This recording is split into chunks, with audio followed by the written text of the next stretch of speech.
11 فروری 1979 ایران میں رونما ہونے والا خمینی انقلاب عالم اسلام کے خلاف ایک منظم سازش کا آغاز تھا۔ اسلامی دنیا اور خصوصاً مشرق وسطیٰ کے عرب ممالک سمیت پاکستان میں پیدا ہونے والے انتشار کے تانے بانے بالآخر اسی فاشسٹ انقلاب سے جا ملتے ہیں۔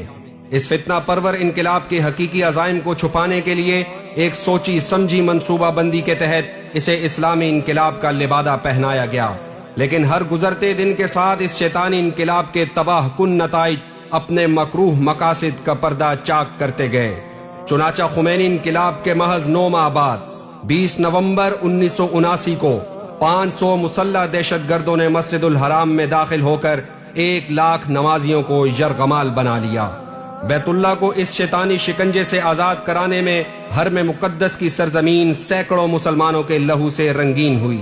ایک طرف عالم اسلام اس اندوہناک واقعے کے سبب سکوت میں تھا تو دوسری طرف عالم کفر گویا اپنے بوئے ہوئے طاغوتی انقلاب کا برسوں سے منتظر تھا۔ خطے میں ایرانی انقلاب کے بعد عالم کفر کے لیے راہیں ہموار تھیں۔ انقلابی سال 1979 کے دسمبر میں روس نے مکمل اعتماد کے ساتھ اسلامی ملک افغانستان پر دھاوا بول دیا۔ صوبائی انقلاب بڑی کامیابی سے اپنے اہداف حاصل کر رہا تھا۔ ایک طرف اسلام مخالف نظریات کا پرچار جاری تھا تو دوسری طرف اسلامی ملکوں کی بربادی کا آغاز ہو چکا تھا۔ افغانستان کے مسلمانوں کے خلاف روس کی سہولت کاری کے بعد ایران کا اگلا ہدف اسلامی ملک عراق تھا۔ بغیر کسی تاخیر کے سن 1980 میں روافض نے ایک ایسی جنگ کی بنیاد رکھی جس میں 8 سال تک سرزمین عرب جھلستی رہی۔ ابن سبا کی ذریت نے عراقی مسلمانوں کا لہو بہانے میں کوئی کسر نہ چھوڑی، حتیٰ کہ میڈیا رپورٹس کے مطابق اس شرنگیزی کو بڑھانے کے لیے ایران نے کم سن بچوں کو بھی میدان جنگ میں لا کھڑا کیا۔ اس صورتحال کے پیش نظر ہیومن رائٹس کونسل نے سال 1987 میں جب قیام امن کی کوشش کی تو ایرانی فورسز نے سیز فائر توڑتے ہوئے عراقی شہر کرکک پر پوری قوت سے حملہ کر دیا، جس کے بعد سرزمین عرب ایک بار پھر ہزاروں مسلمانوں کے لہو سے رنگین ہو گئی۔ ایک طرف کرکک میں روافض کے ہاتھوں مسلمانوں کا خون بہہ رہا تھا، جبکہ دوسری طرف ایران نے ایک بار پھر بیت اللہ پر غاصبانہ قبضے کی ناپاک جسارت کر ڈالی تھی۔ سال 1987 میں جب لاکھوں مسلمان فریضہ حج کی ادائیگی کے لیے بیت اللہ میں جمع تھے، تب ہزاروں ایرانی شرپسندوں نے مکہ مکرمہ کا گھیراؤ کرنا شروع کر دیا۔ دیکھتے ہی دیکھتے مکہ کی پرامن سرزمین پر آگ و خون کا بازار گرم کر دیا گیا۔ بعد ازاں سعودی حکام نے صوبائی شرپسندوں سے بھاری مقدار میں آتشگیر مواد برآمد کیا جو ایک گھناؤنی سازش کا منہ بولتا ثبوت تھا۔ اسلامی ممالک میں مداخلت اور شرنگیزی کے لیے بنائے جانے والی ایرانی تخریب کار فورس IRGC اپنا کام بخوبی کر رہی تھی۔ اس فورس کی بنیاد خمینی نے اپنے شیطانی انقلاب کے فقط 2 ماہ بعد 22 اپریل 1979 کو رکھی تھی۔ لبنان کے امن کو تباہ کرنے والی دہشت گرد تنظیم حزب اللہ ہو یا یمن میں دہشت گرد تنظیم انصار اللہ، اسلامی ممالک کے امن کو سبوتاج کرنے والی تمام دہشت گرد تنظیمیں IRGC کی ذیلی ونگ کے طور پر کام کرتی ہیں۔ ترکی میں دھماکوں اور کرد باغیوں کی پشت پناہی سمیت حجاز مقدس کی سالمیت کو ذک پہنچانے کے لیے حوثی باغیوں کی معاونت کرنا ناقابل تردید ریکارڈ کا حصہ ہیں۔ پاکستان پر میزائل داغنے اور پاکستان کو توڑنے کی دھمکیاں دینے والے بدنام زمانہ ایرانی کمانڈر قاسم سلمانی کا تعلق بھی خمینی کی اسی قائم کردہ فورس IRGC سے تھا۔ پاکستان میں دہشت گردی کے محرک قاسم سلمانی کی عراق میں ہلاکت پر پاکستانی روافض کا ملک گیر سوگ اور احتجاج پاکستان کی سلامتی پر ایک سوالیہ نشان ہے۔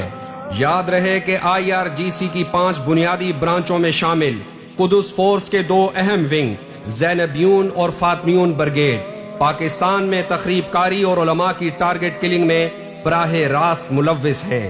شہید ختم نبوت حضرت مولانا یوسف لدھیانوی شہید سمیت مفتی نظام الدین شامزئی شہید اور سینکڑوں علماء کے قاتلوں کا تعلق بھی انہی برگیڈ سے ہے۔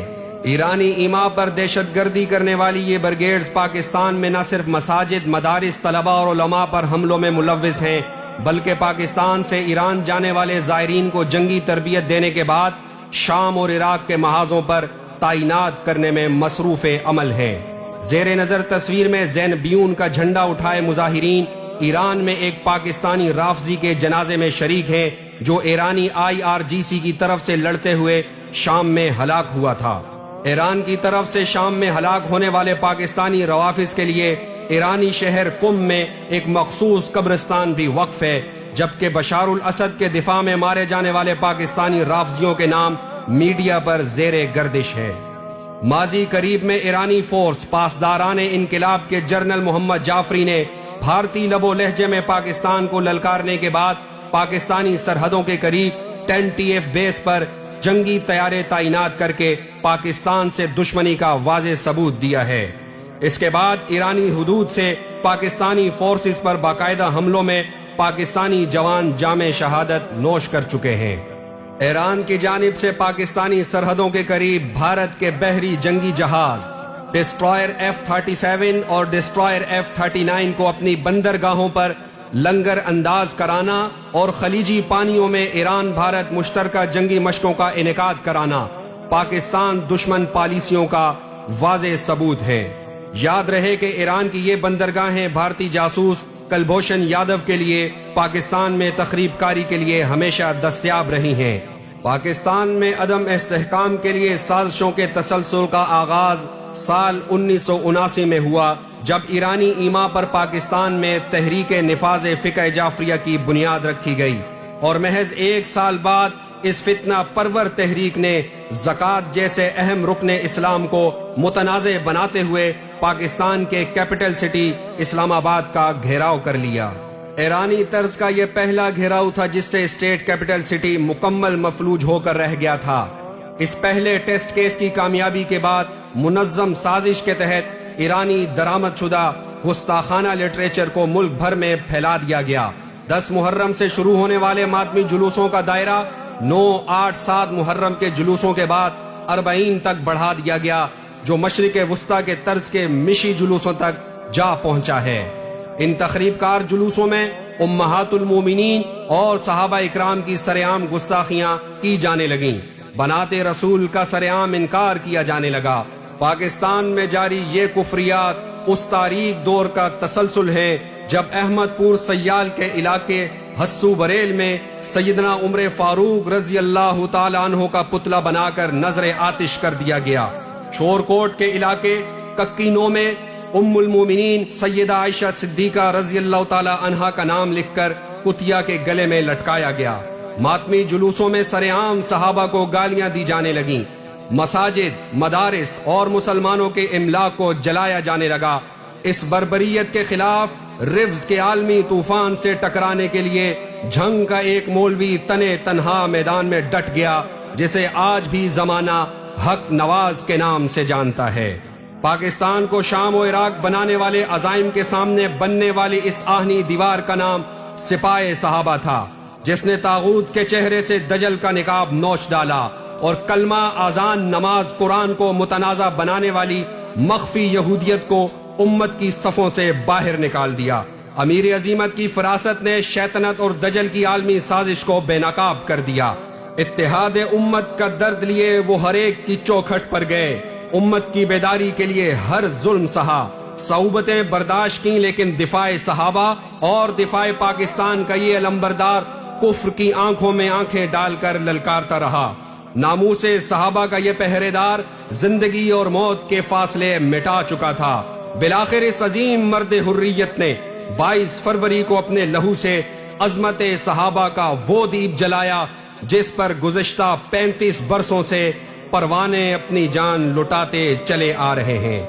یہ کاروان ہے وفا شعاروں کا، یہ سپاہ گنبد خضرا کے جانثاروں کی، یہ قافلہ حق پرستوں کا جن کی لبوں پہ وہی نعرہ مستانہ آج بھی جاری ہے۔